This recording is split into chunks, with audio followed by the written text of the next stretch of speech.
సెలవులు ముగించుకుని వాళ్ళ జీవితాల గురించి ఆలోచించడం మొదలు పెడతారు. మీ జీవిత భాగస్వామి తమ శాశ్వత జీవితం ఎలా గడపాలని చెప్పి ఇంకా ఆలోచిస్తారు. పండగలు, సినిమాలు, క్రికెట్ మ్యాచ్లు అన్ని ఎప్పటిలాగా వచ్చి వెళ్ళిపోతా ఉంటాయండి.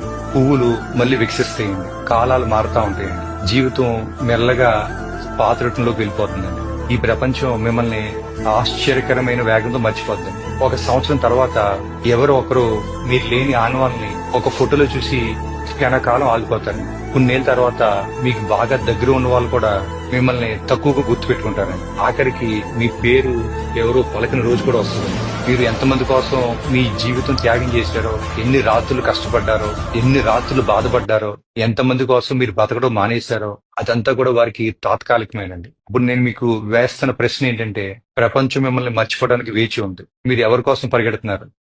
మీరు ఎవరి కోసం ఆందోళన చెందుతున్నారు? మీ జీవితం మీది. దాన్ని ఇతరుల అభిప్రాయాల కోసం